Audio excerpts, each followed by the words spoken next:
Alex, are you on your way home yet? I'm getting your supper ready. You will be home by the time it's done, won't you? I don't need any supper. What? Wait, are you still mad with me? Duh. I'm pissed with your arrogant and condescending attitude. You do know you're in the wrong, don't you? I'll come home as soon as you apologize. How am I arrogant and condescending? All I did last night was give you a gentle warning. Well, it was uncalled for. I don't need you meddling in my shit. And I won't tolerate it. Keep your stupid advice to yourself. You were being rude. I had to say something. I can't believe you'd say something so horrible to your sister when she's undergoing fertility treatment. What's wrong with asking my sister how much her IVF treatment costs? Geez, you act like I shot someone. The way you apologized to her made it seem like I was the bad guy. Have you even stopped to think about how out of line that was? You were damn wrong, and you should be ashamed of yourself. Your sister's fertility treatment is a delicate topic, Alex. Not only that, but when she told you how much it was, you kept making disdainful comments on how expensive it was and how you thought she was crazy for carrying on with it. Nobody needed to hear any of that, and it wasn't your place to say. It's one thing to have opinions. No one can hold that against you. But to voice them in such an inappropriate way, causing so much hurt to someone very obviously going through a hard time? Seriously, I have no idea what possessed you to think that that was an acceptable way to behave. Jeez, woman. Get off my back. I was just making conversation. Besides, she was the one who came over and spoke to me after finishing up with the gynecologist. If she didn't want me to ask questions, then she should have left me alone. You're her little brother. She's obviously going to come over and say hi if she sees you around town. But she didn't just say hi, did she? She spoke to me about her fertility treatment. Isn't that because you asked her whether she was pregnant yet? People don't necessarily only go to the gynecologist when they're pregnant. They go for all kinds of things like tests and consultations too. I don't think you should go around asking people about deeply intimate private affairs like that, even if they do happen to be your sister. Shut the heck up, you annoying whiny banshee. You're like a goddamn broken record. There's no issue here. She's my brother's wife, and I can speak to her however I goddamn well please. So why should I have to walk around on eggshells with my own family? Family or not, there are some things people don't want to be asked about. You haven't been asking the women at work weird questions too, have you? We live in an age where people are quick to report things, and society has become super sensitive to all kinds of harassment. You always hear stories of bosses getting in trouble for passing comments in the workplace these days. I think you should be a little more careful. Geez, Patricia, I know all this crap. Why do I need to hear it from you, my wife of all people? It doesn't take a genius to know you need to be careful about what you say in an age of cancel culture and political correctness. Fine. Forget I said anything. It's exactly this attitude of yours that pisses me the hell off. It's not like I'm trying to be condescending or anything. I'm only saying these things because I love you. And why do I need you to warn me about anything at all? You're not in a position to warn anyone about anything. Stop acting like a know-it-all, you pathetic high school dropout. I'm not trying to be a know-it-all, Alex. Shouldn't you be thinking about your own position instead of giving me unsolicited advice? My position? I'm a full-time employee with a steady long-term contract at a prestigious major global company. And you're a housewife who works some crummy part-time supermarket job. Where the hell do you get off acting like such a big shot? I'm really not trying to act like a big shot, not at all. I pay for you to exist, woman. I feed you, I clothe you, and I keep a roof over your head. You do well to remember that. You don't get sassy with the man of this house.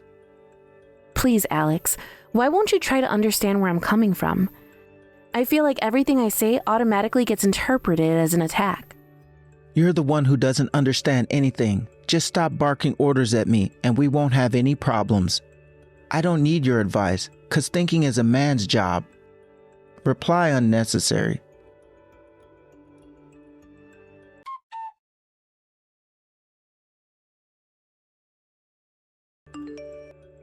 Alex, there's a parcel here for you. Did you buy something else? What's the problem if I did? I bought it with my hard-earned money. What does it have to do with you? I'm asking you because it does have something to do with me. I warned you about the spending on your credit card being way too high just last month. You've already used up this whole month's allowance already, and it's only the 5th. You're halfway into next month's budget, for crying out loud. So what? So stop spending money we don't have. What's the issue here? We can still get by.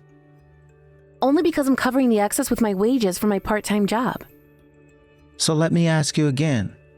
What's the issue here? There are nothing but issues here. You promised you'd leave my savings untouched so we could save for our future. There's no harm in me spending a little here and there. A little here and there? We haven't been able to save a cent in months now, Alex. Would you just cut it out and start thinking about our future for once? You have no idea how expensive things could get for us down the line. What about when we have kids? What about when we get old? What if one of us gets sick? We can't afford to be this irresponsible. Are you still freaking preaching at me, woman? I wouldn't have to if you didn't waste our money. You shut your goddamn mouth.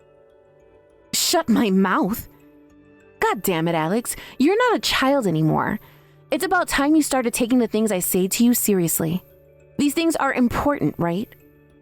Sure they are, but that doesn't mean you get to be on my back all the time like some freaking nagging machine that went into overdrive. Besides, this isn't even the first time I've heard any of this crap. It was only last week you wouldn't shut up about how my pension won't go very far. So obviously I need you to nag at me to save up extra money on top of it, do I? Because I'm clearly incapable of planning my own finances. God, you infuriate me. Yes, I did say those things. And do you know why? Because you genuinely don't seem to have a clue about how to properly manage your finances. You're going to drag us both down into poverty if you don't stop your irresponsible spending soon. And who are you, Warren Buffett? Is this how desperate to flex your financial knowledge that you'd belittle and demean your own husband? You think you're so much better than me? Huh? Huh? Let me make one thing clear. It's not a woman's place to be clever. All I need you to do is smile, look pretty, and cook my meals. It's time you knew your place. Believe me, you'll be easier to love if you act like a ditzy moron instead. I don't understand what you're trying to say. It's like I told you before. Stop barking orders at me. How am I barking orders? All I'm saying is that I want you to work with me, to be on my team. We're supposed to be a couple. I am working with you. No, you're not. That's what I'm telling you. Oh, here we go again. What do you do when I tell you to stop talking back to me? Argue and start talking back to me. God, you're annoying. What? So I'm supposed to just stop speaking, am I? I'll be bringing some divorce papers home with me today. What? Divorce papers? Why? So that the next time you take this cocky, insolent attitude with me, I can divorce you immediately. What the hell? You don't want to get divorced, do you? If you value this marriage, I suggest you start acting like my ideal wife. If you don't, I'll divorce you faster than boat runs 100 meters. Aren't you being a little excessive here? How have you reached the conclusion that this is the way to fix our problems? Because you won't keep your mouth shut and cook my meals like a good woman. If you won't do your job, I'll have to replace you with someone who will. You used to be so obedient and lovable. I knew it. It's not just women's looks that depreciate as they get older. They lose everything that once made them attractive. I'm hardly swooning at your behavior right now either, Alex. Is there any reason for you to speak to me like that? If you don't like it, how about you start working a little harder to make me like you instead of constantly answering me back? Barking orders at me over every little thing sure as hell is not a good way to keep me in your life. God, you piss me off. For the millionth time, I wasn't barking orders. I just gave you a few gentle warnings about certain things I thought you might find helpful. It's precisely because I love you that I say the things I do. You think I'd say them just to anyone? Because I wouldn't. And I'm telling you, I'm sick of your crap. I'm serious about the divorce papers. I suggest you think very carefully about your behavior from here on out. Got it. So I just have to do what you say? That's right. Never, ever get that cocky, arrogant attitude with me again. You're going to start doing exactly as I tell you. As long as you do that, I'll provide for you forever. Reply unnecessary.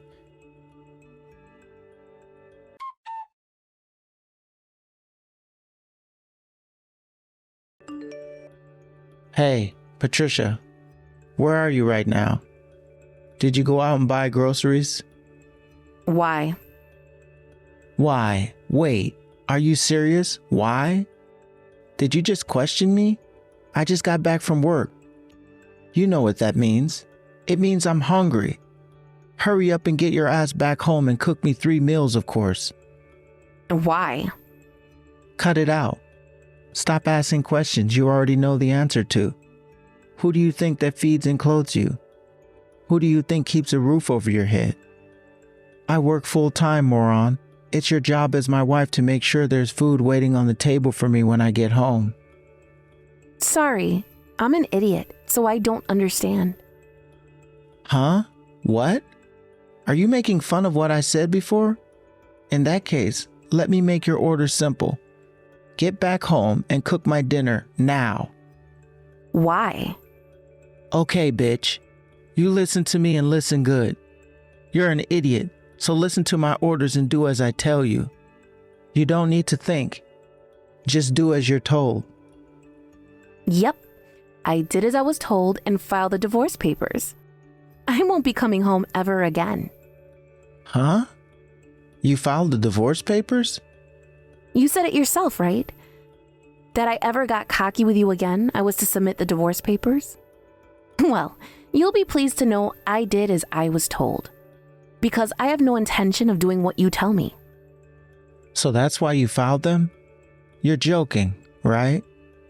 It's the truth. Take a look around the house if you don't believe me. You'll see that all of my personal belongings are gone. I have zero intention of ever coming home again. Don't screw around with me, Patricia. Why would you file divorce papers without my permission? I don't get why you're so upset. You were ready for a divorce yourself, right? Why else would you demand my signature for the papers? Why else would you sign them yourself? If that's not the behavior of someone ready for a divorce, then what is? That doesn't mean I wanted you to actually file them. Who does that? Why did you take me seriously? Wait, you mean you weren't serious about divorcing? Were you just using it as a threat to scare me into submission? No, it's not that I was threatening you. So what's the problem? You should be pleased, right? Not one bit. If I told you to jump off a cliff, would you do it? You weren't supposed to do everything I told you, you idiot. Try using your freaking head for once, for God's sakes. Huh? But didn't you say you'd rather have a stupid wife than one who thinks for herself? You should be celebrating. Besides, I was sick of the way you were speaking to me and spending our money like it grows on trees. When you walked in and slammed the divorce papers down in my face, I knew it was a blessing in disguise. A blessing in disguise. Don't talk crap. Stop treating divorce so lightly. You're the one who treated our marriage lightly, Alex. The fact you signed the divorce papers should have meant that you were fully prepared to go through with it. How can you be mad at me when you put your own signature on the dotted line? But I didn't expect you to actually go and file them so quickly. So why did you bring the divorce papers home in the first place? You ignored everything I said to you and constantly talked down to me. You forced me to sign them. Go and get some more marriage registration papers now. Why? Don't ask questions. Do as I tell you. We're getting remarried. If you do that, I'll forgive you for this ridiculous stunt you pulled. Hey, Patricia, reply to me.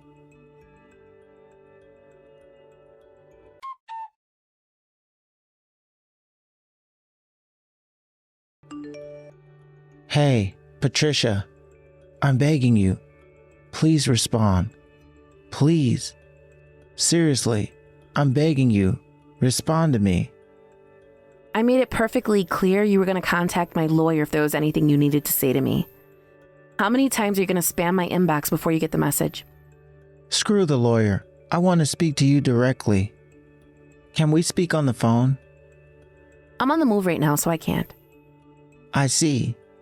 I heard you quit your part-time job. Yeah, it's too far from my new house for me to make it. New house? Where do you live now? Like hell, I'm telling you. Let's meet up and talk. I don't have time for that. That's why I asked you to go through my lawyer. But I want to speak to you. Patricia. Well, I don't want to speak to you. Besides, the last time we met to discuss the distribution of asset with my lawyer, you followed me for 2 hours after we got done, when we were supposed to go our separate ways. That's why there's no way we're ever meeting again. I'll do everything in my power to avoid it. But why? Why are you so desperate to avoid me? Not long ago, we were husband and wife. But not anymore. We're nothing but strangers now. Patricia, how about me and you give things another try? I'm genuinely sorry. What's the point in apologizing now? It's too little, too late. Please though, at least if you realize you were in the wrong, you might be able to become a better person and avoid making the same mistakes again. Maybe your next marriage will work out better. But it's you I want, Patricia. No one else. I thought you said I was annoying. You were livid every time I questioned your behavior, right? Why would you have any interest in being married to a woman who makes you feel like that? Are you sure you're not idealizing things? I'm ready to come clean. It's time for absolute honesty, Patricia. I was never serious about divorcing. I just got mad when you nagged me about things. The divorce papers were nothing but a threat. I figured if I could scare you a little with the threat of losing me, you'd never nag at me and we could live happily ever. Huh? I didn't need you to tell me that. Huh? Wait, you knew? Yep, that was my hunch all along. But if you knew, then why? Because I couldn't forgive you for using threats to get your way. I was only ever thinking about what was best for us as a couple. But the only person you cared about was yourself. That's not all. You treated me like a piece of dirt on the bottom of your shoe. You mocked and ridiculed me for being a high school graduate, for being a woman, for being a housewife. You made me feel like I wanted to crawl into a hole and die. Maybe you couldn't tell or didn't care, but everything you said to me hurt me a lot. I'm sorry. As if the bullying and emotional abuse wasn't enough, you were wasting all of our money with your irresponsible spending habits on top of it. I told you this when you handed me the divorce papers. But I felt like an idiot for trying so hard to make our marriage work when you clearly didn't care. You trampled on my feelings at every single opportunity and made my life a living hell. I'm sorry, babe. I mean it. If you give me one more chance, I'll never say anything to hurt you again. I'll never make fun of you for being a high school grad, a woman, or a housewife ever again. I swear. You can even give me advice and caution me about anything you want, and I'll never complain about it. I'll give you words, careful and thoughtful consideration. It's too late for that, Alex. We're divorced now. I know that, but I want another chance, baby. Please. I'm begging you. Let's give marriage one more shot. This time, things will be different. This time, I'll love you. I'll cherish you. I'll treat you with much more respect. You won't even believe I'm the same person. Please. You have to give me another chance here, Patricia. I can't get by on my own. The house is filthy. I've been living on a cup noodles, and unpaid bills are piling up. Wow, are you kidding me? So the only reason you want us to get married again is so I can be your live-in servant because you're totally incapable of looking after yourself? No, it's not like that. I suggest you learn how to handle your own affairs. I did not marry you to be your personal butt wiper, you tragic man-child. I'm telling you, baby, I can't do this on my own. I asked my parents, but they're completely ignoring me. I sent them 3 paragraphs explaining how desperate I am. And all they bothered to send me was 3 words, do it yourself. They won't even reply anymore. Wow, so you went crying to mommy and daddy too? Is that why you're messaging me now? You really are a walking tragedy. I've never met a human being as incapable as you. Stop it, Patricia. You think I enjoy being this way? It's not my fault. I lived with my parents right until we got married. How can you expect me to know how to live on my own? I know that. That's why I tried teaching you how to do housework, among many other things when we moved in together. But every time I tried, you got mad because those things weren't a man's job. You said you'd give your all to make things work when we first got married. You promised to pull your weight. Sure, maybe you're in a crappy situation now, but do you know whose fault that is? Yours. You only have yourself to blame. I really am sorry, babe. Even a little kid can apologize. Your words are meaningless. Surely you're struggling too, right, babe? It can't be easy to get back on your feet after a divorce as a part-time housewife. You know, you're more than welcome to live with me until you get your life back in order.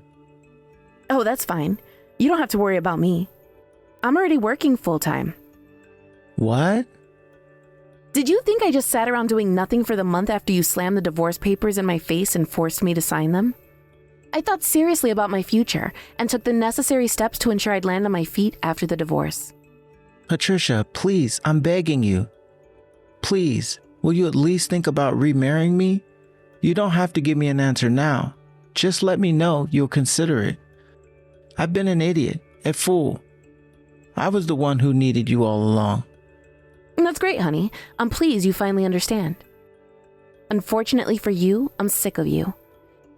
You're the one who put divorce on the table. All I did was take you up on it. I'll never look after a wasteful, abusive, domineering lowlife like you again for as long as I live. Reply unnecessary.